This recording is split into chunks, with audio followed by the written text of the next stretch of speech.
On March 27th, 2022 at approximately 1:30 a.m., Vero Beach Police Department responded to a shooting at the Irish American Club, 1314 20th Street in downtown Vero Beach.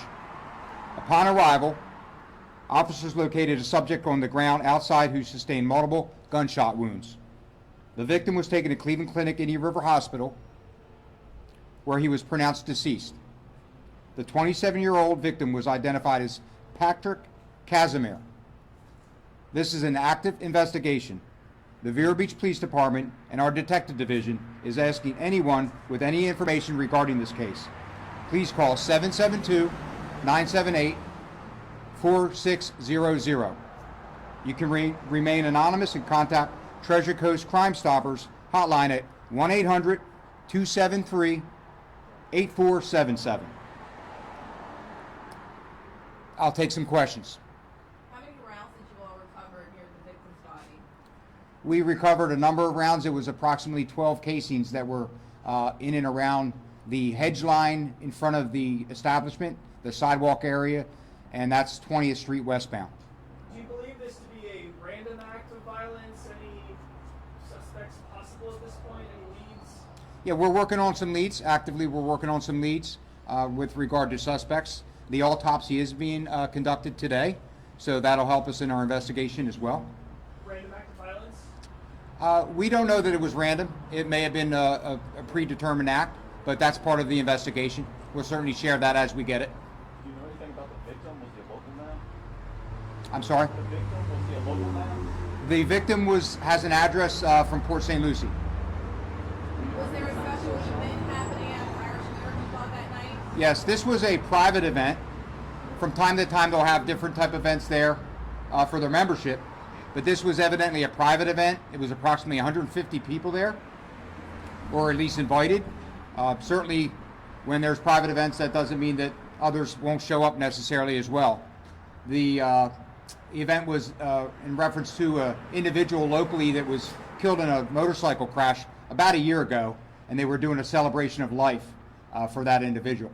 So again, private event with about 150 people. How many times was he shot? He was shot more than once. We believe it was approximately 4 rounds that he was shot. Did you recover shell casings? 12 shell casings were recovered. Did you say We- where his body was found? I'm sorry? Where his body was actually found? It was on the sidewalk, essentially right in front of the building, right in front of the complex there, the Irish American Club. There were several rounds that we also found and located that entered the building. These individuals were essentially outside shooting toward, at close range towards the victim. And rounds did enter the building, broke through some glass, and there were still people inside as well. Oftentimes we've seen down in Miami where there's an event happening, a private event, and for some reason, suspects either drive by and unload, a shell of casings into the party as they're leaving the parking lot. Is that something that you think happened here? The victim was leaving the party, going to his car or her car, and they were shot? Thus far, there may have been a disturbance of some sort in the alleyway. So the alleyway, if you're at the Irish American Club, the alleyway is just to the west side. And there is some camera footage that we're looking at.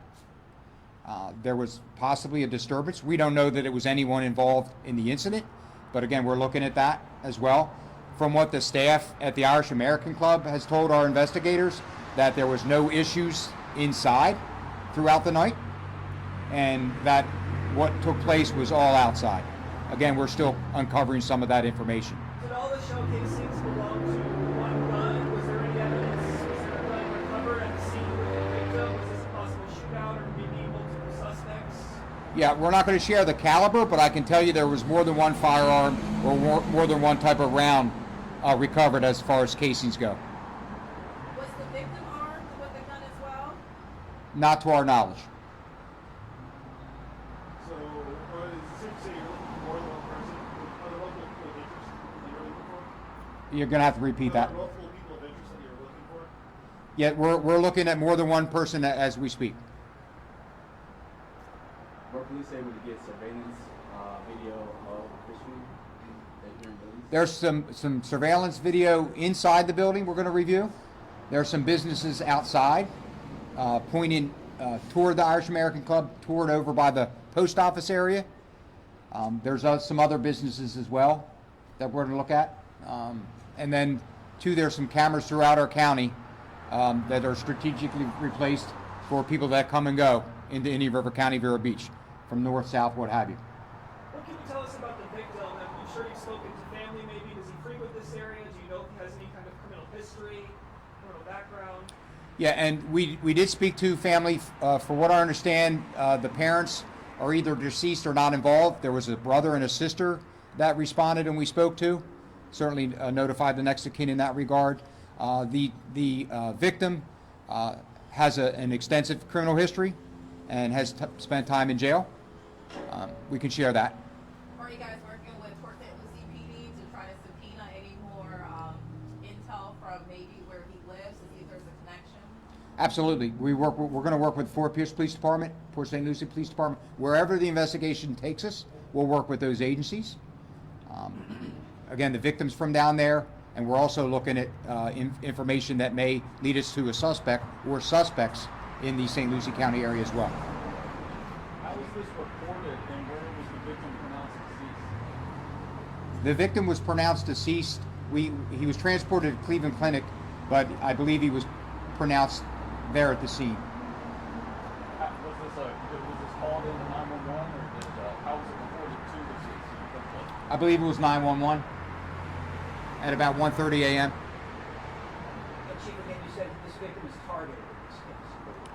That's a possibility for sure, John. Absolutely. Absolutely. Can you kind of comment again or reiterate how you're seeking public help in this case? Maybe anybody who's seen something to say something? And Yeah. surveillance camera video that you guys maybe haven't discovered yet or whatever? Yeah, again, there's some surveillance camera we hope may reveal or help us in our investigation. Certainly those kind of things that we're able to potentially share with the public to gain more information. But what happened here, unfortunately, is when the shots ring out, of course, people are looking to take care of themselves and be safe.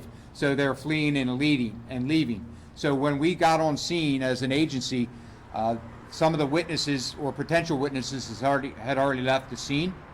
So that's why we're asking now. In fact, some of our information came in yesterday after the event.